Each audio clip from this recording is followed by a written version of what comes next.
Today I'm going to give you 15 vitally important Genshin Impact tips and tricks. These are going to help you enjoy the game more, save you time, and maybe even save you money. At the end of the video, let me know which were helpful to you and give me your best tips in the comments so that everyone can benefit from those as well. Welcome to Jello Impact, where we build and test every single character to help you decide who you want to wish for and build. I am so excited to announce that I'll be participating in Galaxy Battles Genshin Impact, powered by Samsung Galaxy. Thank you to Samsung Galaxy for sponsoring this video. We'll be competing for a prize pool of $40,000 between cash and Samsung Galaxy devices that you, my community, will have a chance to win. Your favorite creators including I Win to Lose Gaming, Mtashed, Doro44, Zijef77, Dish, and many, many more will be battling it out on April 21st at 12 p.m. PST. And you can watch it all go down live right here on this channel, so make sure you're subscribed for that. In a previous competition round, I Win to Lose beat me for first place with one frog, so I have to get back at him in the finals. We'll all be playing on the brand new Samsung Galaxy S24 Ultra, which has incredible new Galaxy AI tools like generative edit with Galaxy AI,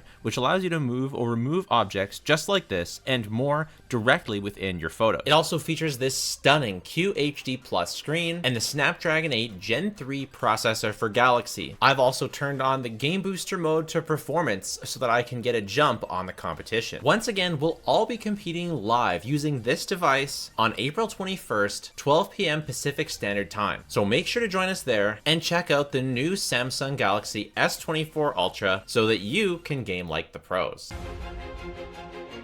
Starting with the first category, 5 tips for character wishing. And I know you've heard this a million bajillion times, but you gotta get your favorites. That is tip number 1. I have built every single character in Genshin, and there are definitely some that I enjoy way more than others. So if your favorite character is Raiden, you gotta get her. But not only that, tip 1 is get your favorite characters and their best supports. Because if you have their best supports, you'll have much more options to make different teams for them. And I encourage you to try, even if you don't like certain characters, if they're really good supports for your favorite, maybe give them a try anyways. It is very rewarding to make your favorites shine. Tip number 2, I highly recommend you prioritize 5-star characters over 4-star characters. Now, this may sound really unintuitive at first, but oftentimes 4-star characters will rely on high constellations to be very effective, and targeting them down is completely random and has no form of guarantee. So if there's an alternative to a 4-star character recommendation, it's often a lot better to shoot down for that character because you can actually guarantee them than to spend hundreds of wishes going for highest constellations of characters you never can guarantee. If you are going to go for 4 stars, because sometimes you may need to, such as Chevreuse or Farazan as supports for some of your favorites, I highly recommend sticking to just 1 or 2 4 stars ever to really focus in on. And even though I always do banner reviews considering 5 stars with the 4 stars, my biggest recommendation is to just get a great solid foundation with 5 stars, because if you have the good 5-star supports, you don't need to worry. And that's where point number 3 comes in. I recommend you get the top tier generalist supports, namely being Farina, Nahida, and Kazuha, and arguably Yelan. Coupled with characters you get for free and with your favorites, this should allow you to clear all of the content in the game as long as you build your teams correctly, which means after that you can just wish for whoever you like and know that you have strong characters supporting you. Number 4, once you have all the characters that you want, don't be afraid to go for some early constellations or 5-star weapons for your favorite characters. A lot of people will say just get more and more characters, and for some people that can be a ton of fun. I love building and testing every single character, and if you want to play that way, you can. However, due to resource strain and due to you probably not enjoying all of the characters, I bet most people have more characters than they know what to do with eventually. And while there is an arguable con for getting constellations or weapons for your favorite character, as it can make the game less of a challenge, for those who want to make their favorite characters shine, smart vertical investment such as weapon or early constellations is a really good idea for most players once you have your favorites and their supports. My 5th tip for character wishing is to stay away from the top-up section. Stick to the blessing of the Welkin Moon, and if you want to make your gameplay experience just a little bit smoother, you can spring for the battle pass. But beyond these 2 things, I personally personally believe that the rest of the top-ups are not good value, and for most people will hurt your enjoyment of the game more than help it. Remember that although the characters are limited time, they will always come back. And I just think that there's enough free resources and low spending resources, if you decide to go for that, that you can get most, if not all, the characters you want without spending any, or at least without spending very much money. Now we're on to 5 tips for the overworld and general gameplay. And my number 1 tip is for every single region to max out your reputation points. As you increase your reputation level, every region gives you great stuff that's very useful for exploration and filling out your map. Very, very important. And once you finish getting all this stuff, you want to keep doing your reputation, as bounties and requests add up to a lot of free mora that you can collect every single week. Number 2 is don't forget to actually use those resources you get, such as the crystal fly trap, the parametric transformer, which you feed in useless resources and you get out of it very, very useful resources. Do not forget about the teapot, as you get very important resin, talent books, and mora for free every single week. Gotcha. Also, do not forget the Dust of Azoth is available in the shop for a very cheap price, essentially for most people preventing you from having to ever farm for gems, as you can simply use a small amount of this dust to convert one element to another. Don't forget. My third tip for the overworld and general gameplay is to pick your poison between utilizing the Genshin interactive map or by utilizing the different treasure compasses and the oculi finder. Personally, I'm a bit of an immersion junkie and a bit less of a completionist, so I would rather have fun just sort of enjoying the game and enjoying the vibes and not have my immersion broken by going to the interactive map and being told exactly where everything is. But it is an absolutely fantastic tool, so you can take a pick. So you can take your pick as to which one you want to go for, but just make sure you know that these tools are available to help finding oculi, finding chests, and doing everything easier than just wandering around randomly. My next tip for the overworld is get yourself Yelan, Shen-Yun, Kazuha, or Wanderer. Any combination of these 4, at least 1 of 3 of Wanderer. I mean, really, ideally 2 of 3 of Wanderer, Yelan, and Shen-Yun. You can even consider going for a C1 or Yelan or C1 Shen-Yun,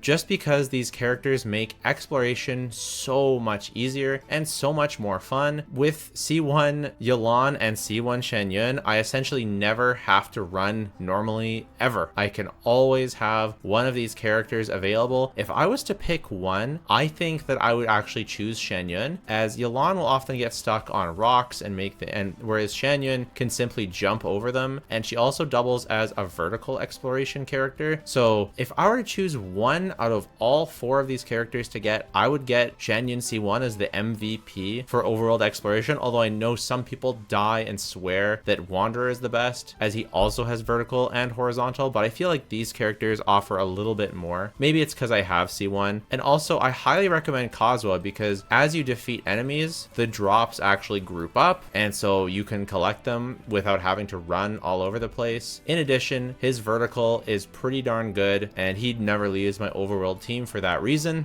These aren't must pulls, you know, you can do whatever you want. If you don't want to get these characters, you don't have to, but this is just my tip for exploring the overworld, in that by having some of these characters and by being able to explore with them, it just takes any sort of pain there was. It's essentially that you have permanent mounts. Now, maybe Genshin will add mounts in the future, and then this advice will have been useless and you would have wasted wishes on this, in which case I'm sorry. But at least for now, in the current state of Genshin Impact, this is something I recommend if you feel like kind of bogged down by traversing the overworld. And if you don't feel bogged down by traversing the overworld, then forget it. My final overworld tip is save your certain pieces. Save your instructor pieces. Save your exile pieces. Save those for later. Lock them, save them for later, and check out my future guides, my other artifact guides for how to actually use them. But if you are in the early game, consider using Berserker, but also consider using the Scholar artifact set, which gives you energy recharge. Also consider the Gambler, which gives you great stats as well. For these last 2, once they get to endgame, they will fall off, but they can be very helpful and very nice for some early game stuff.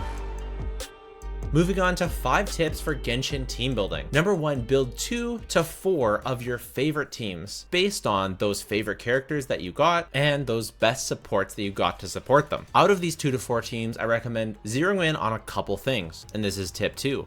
Make sure you have a team that deals well in single target. Make sure you have another team that excels in AoE, and make sure you have some type checks. A good rule of thumb is having one character built per element that actually applies that element damage. So Bennett Kazuha provides a lot of pyro. Navia, Chiori, Zhongli provide Geo, although I would say Geo is not a necessary. There's lots of great hydro for Rina, Yelan, Neuvillette, Ayato, Sing Cho. I will say for Geo, there's also 4-star options like Ning Wang and Yoon Jin that apply enough Geo to deal with Geo checks. Nahida is basically your go-to for Dendro. Fischl or Kuki are great choices for Electro, although there's lots. Kazuha for grouping, for AoE, for Anemo. Anemo isn't an element that you need, but Kazuha is very highly recommended for grouping. Having a variety of characters built up that do different types of elements can be very useful if elemental shields and checks are put into the Abyss. Keep in mind that just because you have a character of a type, such as Eula, that doesn't mean she'll deal a lot of cryo damage. Eula and Chi-Chi don't apply a whole lot of cryo, so they won't even be that useful. And I didn't even mention cryo because at this stage of the game, having the cryo element isn't as important as it once was, although the Chen Yu Vale boss really loves to be frozen, or it hates to be frozen. It's good to be able to freeze it, so maybe the cryo characters are going to have a bit of a comeback soon. Tip number 3 for team building is build towards the combat you're fighting. Building teams in the overworld is very different than building teams in the Abyss. This is my overworld team. I will sacrifice a lot of potential damage to make sure that I have lots of characters that are great for traversing the overworld. But of course, if I'm looking for a certain regional specialty, I'll switch out Yanfei. If I'm fighting weekly bosses, I'll often have a completely different team for that. Even overworld bosses, I have a completely different team for each boss that I end up fighting. For every different iteration of the Abyss, there's completely different teams that I'll end up using. If you're having trouble with a certain type of content or you want tips on how to build towards it, maybe considering joining our Discord. And if it is the Abyss, for every single new Abyss reset, I do a first impressions video and follow it up with a meta review video that talks about the different strategies more in depth. Point number 4 for team building is level efficiently to maximize your character's strengths. HP scalers need to go to level 90. Most DPS characters that are your main DPS will want to go to level 90 eventually, but HP scalers, Anemo characters, especially when they're based on Swirl, Dendro characters when they're dealing Dendro damage, Hydro characters in Nilou teams, Electro characters when they have to do with Dendro reactions. These are characters that should be prioritized towards level 90, whereas normal attack scaling damage dealers, it isn't as much of a priority. Weapons that focus on dealing damage should be level 90'd. Make sure you use the proper talent priority. Save resources by using talents, leaving talents at a lower level